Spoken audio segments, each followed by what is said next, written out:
Live from our 7 Tasmania studios, your nightly news with Louise Huber begins now. Premier Jeremy Rockliff has highlighted the importance of prenatal care in Tasmania's hospitals as part of International Day of the Midwife. The state government spruiking its recruitment blitz to attract more healthcare workers to the state.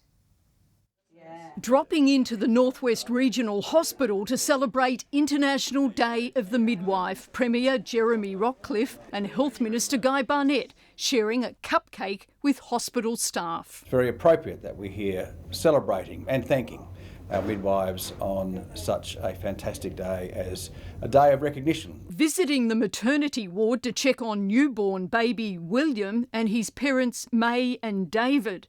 May credits her smooth birthing experience to the midwives on the ward. They make my life and our family life so much easier, and we're well looked after. I'm really happy. Northwest Regional Hospital, based here in Burnie, is presently trying to attract 20 midwives to work in the maternity ward. The hospital needs 48 midwives to function properly and is currently relying on agency staff to make up the quota.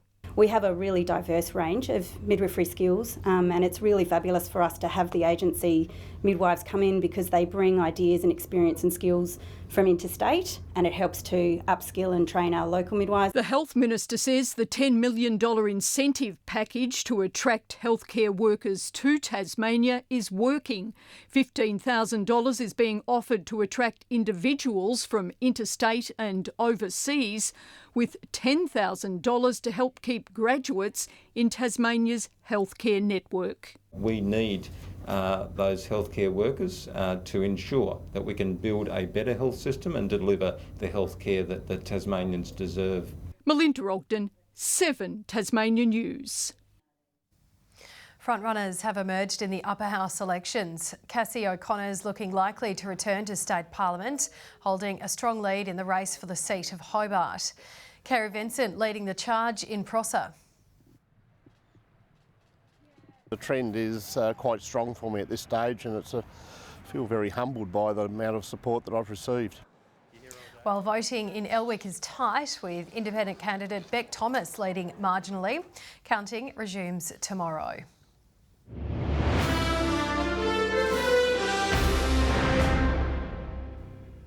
A scientific trio has named Tasmania's northwest as the ideal location for a super cool investigation into southern ocean clouds. With a solution to tackle climate change still up in the air, it's hoped this research might provide some answers. The Cape K campaign, searching for climate answers in our skies. We're really interested in clouds. Clouds are poorly represented by climate models. Getting clouds right is the key to reducing those big uncertainties we have in climate models. The project, a collaboration between the CSIRO, the US Department of Energy and the Weather Bureau, seeking to understand the relationship between atmospheric aerosols and clouds formed over the Southern Ocean. We measure our greenhouse gases and ozone depleting substances, which are the key drivers of climate change. We also measure reactive gases like the nitrogen oxides and ozone, that's surface ozone. The BOM's Cape Grim Air Station dubbed the perfect location for the research, with low pollution levels and data recorded dating back to the 1970s. Clouds in the Southern Ocean and their droplets have not had an opportunity to interact with any types of impurities which we call ice nuclei. Crews now set to spend 18 months capturing air through these pipes. By doing it for a year and a half, be able to look at the seasonal changes. So we're going to be able to look at the fact that we have phytoplankton blooms in summer and spring. With the data to be published for students and scientists to advance their climate research. Ruby Cairns, 7 Tasmania News. The state government has stepped in to bring in much-needed stock feed for King Island farmers. It had been languishing in Colac, Victoria, but the operators of Port Welshpool and Gippsland Port have helped bring hundreds of hay bales across Bass Strait. And it's taken some work in getting there, but we have secured it, which is very welcome for our farmers who have been doing it extremely tough. Tasfarmers has welcomed the news following concerns the feed was being held up. Young musicians have taken to the stage for Tasmania Youth Orchestra's highly anticipated opening performance for the year. 2 vibrant concerts were held at Hobart's Federation Concert Hall, featuring orchestral and choral music. Music in its purest form, performed by some of the state's most talented young musicians. The Tasmania Youth Orchestra gracing the stage, captivating hundreds in the audience. Performers on a high note after this year's opening act. Just got off the stage, still trying to process everything that's happened. Feel pretty good about the performance. Performance went great, so feeling pretty good now. Hours of rehearsals dedicated before they take centre stage. A time for performers to also make new friends and bond over their passion for music. Everyone with the different instruments, different styles of playing coming together, having one beautiful performance. Young singers like Olive Icon also showing anyone can be the star of the show, proving age is no barrier. I love singing and performing. When you sing in front of a crowd, you can really make them feel how you feel. Serenading audiences for almost 6 decades, the TYO supporting thousands of young Tasmanians with their love for music, nurturing the next generation of young musical talent. Rebecca Gaidaneris, 7 Tasmania News.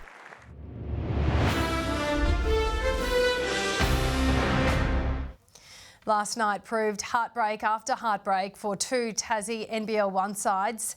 Frankston regaining strength following a loss to the Hobart Chargers on Friday night, while Blues men and women walked away victorious.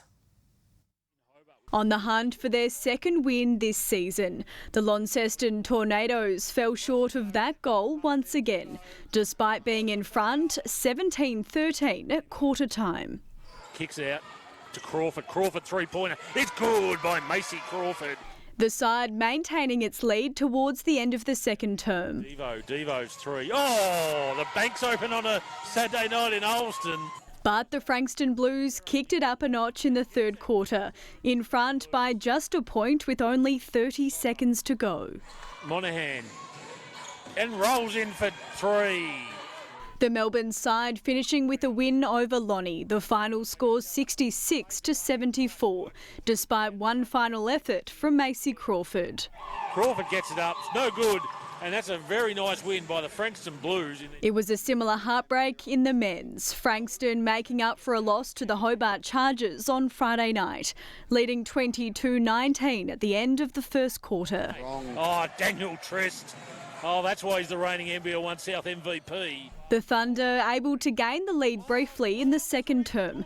The score neck and neck by the end of quarter 3. Really stretched for that one. Mid-range. Oh, Isaac Achua! Call the Ulston Fire Brigade. But despite the home advantage, the Blues put a 25-point win on the board. 101-76 win. Leaving them 14th place on the ladder.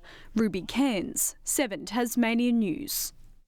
Good evening. Today, Hobart 16 degrees, Launceston 18, Devonport 17. Burnie and Wynyard recorded the state's top with 19 degrees. Further out, Flinders Island 18, King Island and Low Head 17. 16 recorded at St Helens, Friendly Beaches and Bushy Park. Maria Island and Strawn both 15, Grove 14. Lyweni just 12 degrees after below freezing conditions overnight. Low cloud is seen covering most of the south and east of Tasmania today, extending about parts of the northeast. Low-level cloud is evident about coastal parts of Victoria and Queensland. A band of cloud stretches across coastal New South Wales with embedded thunderstorms firing up towards the Queensland border. Tomorrow, a large ridge of high pressure will move across southern states. South to southeasterly winds 5 to 15 knots, increasing to 20 knots about the northwest. Variable conditions across the lakes. Southwesterly swells building up to 2 metres in the west and south. A frost warning has been issued tomorrow for the central north, Midlands, east coast and the upper Derwent Valley. 17 and partly cloudy tomorrow for Hobart and Dover, a morning frost for Ooze, 17 also. Partly cloudy for the north, Launceston 18, Devonport 16 and 17 the top for Scottsdale. 20% chance of showers for Burnie 16, cloud clearing in Strawn 15, Stanley partly cloudy with 17 degrees. Autumn sunshine on the way for St Helens and Swansea 16, a cool overnight low of -2 degrees in Ross tonight, warming up to 16 degrees tomorrow. Tuesday, patches of morning frost and areas of inland fog are likely, with showers developing about the northwest and south during the day. Wednesday, foggy conditions continue, with showers increasing about the southeast and the Bass Strait Islands. Thursday, showers extending about the east and Bass Strait Islands, otherwise mainly fine elsewhere. Showery in Sydney tomorrow, 22, 25 the maximum for Brisbane, 19 with cloud clearing in Melbourne, partly cloudy in Canberra. They're expecting a top of 17 degrees. Right now in Hobart, partly cloudy, 12 degrees, also 12 in Launceston, and clear with 11 degrees in Devonport. That's a wrap for weather this Sunday, Louise, and I look forward to seeing you again next weekend. Same to you. Thanks for that, Kaya. That's all your news for this Sunday evening as well. Thanks for joining us tonight. Good night.